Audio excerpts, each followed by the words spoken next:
রাজ্যের পাশাপাশি এবার আমরা নজর রাখবো একটু খেলার খবরের দিকে। আমরা জানি ইংল্যান্ড ভারত সফরে এসেছে এবং ভারতে টেস্ট ম্যাচ হচ্ছে। সেই টেস্ট ম্যাচের যে গতকাল দেখেছিলাম রোহিত শর্মা এবং জাদেজার উপরে ভর করে কিন্তু ভারত কিন্তু ঘুরে দাঁড়িয়েছে।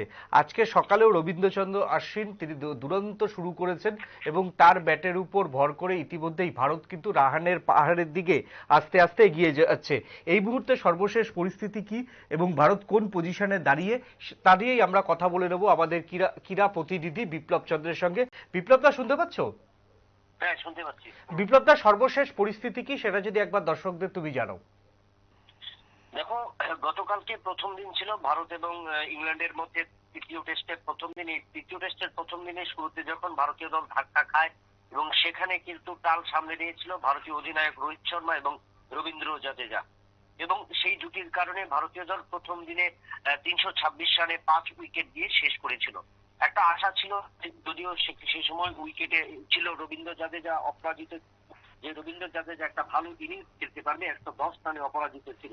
কিন্তু আজকে শুরুতে দেখা গেল যে দিনের শুরুতে কট অ্যান্ড বোল্ড হয়ে কিন্তু রবীন্দ্র জাদেজা পেভিলিয়নে ফিরে যায় এবং যার কারণে একটা চাপ কিন্তু তৈরি হয় ভারতীয় দলে। এবং সেই সময় এই অবস্থায় দাঁড়িয়ে ভারতীয় দল এখন পর্যন্ত যে পরিস্থিতি, সেখানে ভারতীয় দল 7 উইকেটে 388 রান করেছে প্রথম ইনিংসে। এবং এই যে ষষ্ঠ উইকেটের যখন পতন ঘটে, ষষ্ঠ উইকেটের পতনের পর জুয়েল এবং রবিচন্দ্র অশ্বিন, জুয়েল এবং রবিচন্দ্র অশ্বিন দুজন উইকেটে আসে এবং দুজনে কিন্তু এখন প্রায় ভালো একটা রান, দুজনের জুটিতে প্রায় 51 রান তৈরি হয়েছে এই সপ্তম উইকেটে। ধ্রুব জুড়েল 31 রানে অপরাজিত এবং রবিচন্দ্র অশ্বিন 29 রানে অপরাজিত। আমি বিপ্লব দা তোমাকে একটা প্রশ্ন করব। আমরা গতকাল দেখেছিলাম যে সরফরাজ খান তিনি জীবনের প্রথম যে টেস্ট ম্যাচ, সেই টেস্ট ম্যাচে নেমে কিন্তু একটা দুরন্ত ফর্ম তিনি দেখিয়েছেন। বহুদিন বাদে সুযোগ পাওয়ার পর কিন্তু একটা অর্ধশত রান করেছিলেন। আর আজকে উইকেট কিপার এই ধ্রুব জুয়েল, তিনি উইকেট কিপার এবং ব্যাটসম্যান, তাকে সুযোগ দেওয়া হলো কার জায়গায় না বড় তরুণের জায়গায়। এই যে টানা দুটো টেস্ট ম্যাচে সম্পূর্ণভাবে কিন্তু ব্যর্থ ছিলেন কে এস ভরত, তারপরেই কিন্তু তাকে নেওয়া হয়। সেই জায়গাতে দাঁড়িয়ে কি মনে হচ্ছে তোমার? দেখো, সেই জায়গায় দাঁড়িয়ে ধ্রুব জুড়েলকে যেহেতু ভারতীয় দলের নেওয়া হয়েছে এবং গতকালকে আমরা এর আগেও দেখেছি যেভাবে ভারতের নতুন নতুন ক্রিকেটাররা দলে আসছে, তারা কিন্তু একটা আত্মবিশ্বাস নিয়ে আসছে। বিভিন্ন সমালোচনার সম্মুখীন তারা হয়েছিল এবং সেই জায়গায় কিন্তু তারা নির্বাচকদের জবাব দিয়েছে কেন তাদেরকে নিয়ে বিভিন্ন সংবাদ মাধ্যম বা প্রচার করেছিল বা কতটুকু তারা তারা সেটা কিন্তু আমরা দেখেছি। এবং এই জায়গায় দাঁড়িয়ে যে আজকে ধ্রুব জুড়েল যে জায়গাটায় রয়েছে এবং সেই জায়গায় কিন্তু এখন পর্যন্ত 71 বলে 31 রান, অর্থাৎ সপ্তম উইকেটে যে পার্টনারশিপ তারা তৈরি করেছে, 52 রানের মতো পার্টনারশিপ তৈরি হয়েছে দুজনের। কিন্তু পার্টনারশিপের থেকে সবচেয়ে বড় হলো যেখানে একদিকে অভিজ্ঞতা সম্পন্ন রয়েছে রবিচন্দ্র অশ্বিন এবং অন্যদিকে নবাগত ধ্রুব জুড়েল।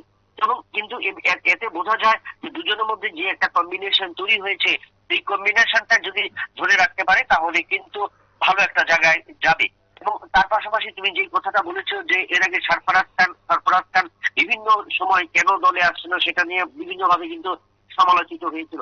কালকে কিন্তু সরফরাজ খান এই যে 66 বলে 62 রানের ইনিংস একটা উপহার দিয়েছে, টেস্ট ক্রিকেটের মারমুখী ইনিংস উপহার দিয়েছে, তাতে এটা প্রমাণিত হয়েছে যে যাদেরকে নিয়ে সমালোচনা করা হচ্ছে বা যাদের কারণে দলই বলো বা লবিবাজির কারণে যারা দলের বাইরে থাকছে, তারা কিন্তু একে একে ভারতীয় দলে এসে কিন্তু তাদের যোগ্য জবাব দিচ্ছে এবং তারা যে সত্যিকারের ভালো খেলোয়াড় সেটা কিন্তু প্রমাণ করে দিচ্ছে। আশা করা যায় এই ধ্রুব জুড়েল যেভাবে উইকেট কিপিং এর দায়িত্বে এসছে, গত দুটি ম্যাচে যে ভালো রান করতে পারেনি বা সেভাবে কিন্তু নিজেকে হাইলাইট করতে পারেনি, এই জায়গায় ধ্রুব জুড়েল যদি আজকে যদি অর্ধশত রান করে নেয় তাহলে কিন্তু বলা যাবে যে নির্বাচকদের সমালোচনার যোগ্য জবাব দিয়ে কিন্তু ধ্রুব জুড়েল এবং সরফরাজ কিন্তু প্রমাণ করে দিল তারা সত্যি কিন্তু ভালো ব্যাটসম্যান বা দলের পক্ষে একটা কার্যকরী ভূমিকা নিতে পারে যে কোনো সময়। বিপ্লব দা, তোমাকে যে প্রশ্নটা করব, ঋষভ পান্থ আমরা জানি যে টেস্ট ক্রিকেটে কিন্তু ঋষভ পান্ত একটা কিন্তু বড় ভূমিকা নেয় সব সময়তে। বহু ম্যাচ ভারতকে কিন্তু অন্তত বিদেশের মাটিতে ইংল্যান্ড অস্ট্রেলিয়াতে বহু ম্যাচ ঋষভ পান্ত কিন্তু উতরে দিয়েছে। সেই জায়গা থেকে তুমি ঋষভ পান্তের সঙ্গে যদি ব্যাটিং স্টাইলে তুলনা করো তাহলে কি ধ্রুব জুয়েল একেবারে রক্ষণাত্মক অর্থাৎ ডিফেন্সিভ ভঙ্গিতে রান করছে, না জীবনের প্রথম ম্যাচ অন্তত সারফরাজ খান একটা অর্ধশত রান করেছে তাই আমাকেও কিছু করতে হবে, যদি ভারতীয় দলে ক্রমাগত থাকতে হয় তাহলে আমাকেও একটা অন্তত অর্ধশত রান করতে হবে, সেই মানসিকতা নিয়ে ব্যাট করছে? দেখো নীল, তোমার প্রশ্নটা একদম সঠিক প্রশ্ন, কারণ সেই জায়গাটা তিনটি জিনিস কিন্তু দাঁড়িয়ে রয়েছে। সারফরাজ খান প্রথম ম্যাচে তার অভিষেক ম্যাচে যেখানে 62 রান করেছে 66 বলে, সেটা চ্যালেঞ্জ। সেই জায়গায় ধ্রুব জুড়েলেরও একটা চ্যালেঞ্জ রয়েছে, কারণ সেই জায়গায় বলবো আরেকটা বড় চ্যালেঞ্জ হলো সেখানে যে তৃতীয় টেস্ট, সামনে কিন্তু আমাদের আর কোনো টেস্ট নেই, কারণ টেস্ট সিরিজ কিন্তু এখন এক হয়ে রয়েছে। এই পরিস্থিতিতে যদি কোনো একটা মানে অন্য রকমের ইনিংস উপহার দেওয়া যায় বা বেপরোয়া ভাবে খেলতে গিয়ে উইকেট হারিয়ে যায়, সেক্ষেত্রে কিন্তু এই ধ্রুব জুড়েলেরও জায়গায় আবার কিন্তু একটা ফটকা লাগতে পারে। সেক্ষেত্রে আমি মনে করবো যে যেহেতু রবিচন্দ্র অশ্বিন রয়েছে, অভিজ্ঞতার একজন রয়েছে, এবং যদিও সপ্তম উইকেট, এই সপ্তম উইকেটে বড় রান করা বা বড় পার্টনারশিপ করা অনেকটাই কঠিন ব্যাপার, এটা বিশ্বের অনেক দলেও কিন্তু সেটা সম্ভব হয় না। তবে ধ্রুব জুড়েল এখন পর্যন্ত যে রান রয়েছে 32 রান রয়েছে, 75 বলে 32 রানে অপরাজিত। এই জায়গায় যদি ধ্রুব জুড়েল কম করেও অর্ধশতের রানের ইনিংস খেলতে পারে তাহলে কিন্তু একটা বড় সুযোগ থাকবে। আর তুমি যেটা বলেছো যে ঋষভ পন্তকে আমরা দেখেছি, তবে ঋষভ পন্তকে যতটুকু ঘরের মাটি থেকে কিন্তু আমরা বিদেশের মাটিতে বা বিদেশের উইকেটে কিন্তু তাকে বিধ্বংসী ভূমিকায় দেখা গেছে।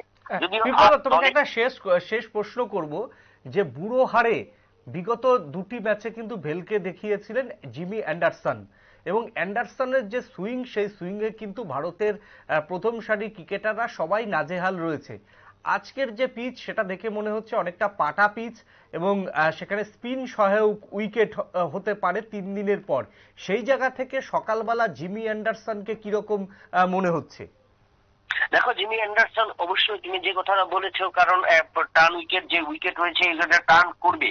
পাশাপাশি এখন রবিচন্দ্র অশ্বিনও কিন্তু উইকেটে, রবিচন্দ্র অশ্বিনও কিন্তু দীর্ঘদিন ধরে, কারণ একটা জিনিস যারা ফাস্ট বোলারদের ক্ষেত্রে ফাস্ট বোলাররা যেভাবে খেলে, স্পিন বোলারদের ক্ষেত্রে স্পিন ব্যাটসম্যানরাও কিন্তু সেভাবেই খেলতে যায়, এবং এই ক্ষেত্রে রবিচন্দ্র অশ্বিনের দীর্ঘদিনের অভিজ্ঞতা রয়েছে, ভারতের সাথে দীর্ঘদিন প্রায় 2 দশকের কাছাকাছি ভারতীয় উইকেটে এবং বিভিন্ন ঘরোয়া ক্রিকেট থেকে, এবং একের পর উইকেট থেকে যেভাবে সাফল্য পাচ্ছে, তার পাশাপাশি রবিচন্দ্র অশ্বিনে কিন্তু এই ক্রিকেটে, এই টেস্ট ক্রিকেটে যদি 5টি উইকেট নিতে পারে কিন্তু একটা বড় অসাধারণ সাফল্য অর্জন করবে বিশ্ব ক্রিকেটের দরবারে। তো সেই জায়গায় রবিচন্দ্র অশ্বিন যদি অভিজ্ঞতাটাকে কাজে লাগায়, নিজের স্পিনকে এবং তার বিপরীত যে দিক থেকে যে বল করছে তাকেও যদি কাজে লাগাতে পারে, তাহলে কিন্তু ভারত যেমন একটা বড় রান করতে পারবে, তার পাশাপাশি কিন্তু ভারতীয় জুটিও যে কোনো একটা জুটি, এই জুটি রবিচন্দ্র অশ্বিন এবং ধ্রুব জুড়েল জুটিও একটা বড় রানের ইনিংস উপহার দিতে পারে, যেটা ওই ইংল্যান্ডের কাছে ধরো ফার্স্ট ইনিংসে একটা বড় চাপ হতে পারে। একেবারেই ধন্যবাদ তোমাকে, অনেক ধন্যবাদ আমাদের সঙ্গে এতক্ষণ সময় দেওয়ার জন্য। রানের পাহাড়ের দিকে আস্তে আস্তে যাচ্ছে ভারতীয় ব্যাটাররা, এবং সপ্তম জুটিতে কার্যত ইংল্যান্ডের বোলারদের সকালবেলা থেকেই শাসন করা শুরু করেছে ভারতীয় ব্যাটাররা। তবে 400 রান পার করলে ক্রিকেট বিশেষজ্ঞদের যে মত, অবশ্যই সেটা রানের পাহাড়, এবং তৃতীয় দিনের পর থেকেই কিন্তু এই পিচে বল অনেক টার্ন করবে এবং বল ঘুরবে। সেই জায়গাতে যদি রবীন্দ্রচন্দ্রন অশ্বিন সঠিক জায়গায় বলটা ফেলতে পারে তাহলেই কিন্তু কেল্লা ফতে হবে ভারতীয় দলের। এখনকার মতো ছোট্ট একটা বিজ্ঞাপনের বিরতি নিয়ে নিচ্ছি, বিজ্ঞাপনের বিরতির পর আবার অন্য কোনো খবরে ফিরে আসছি আমরা।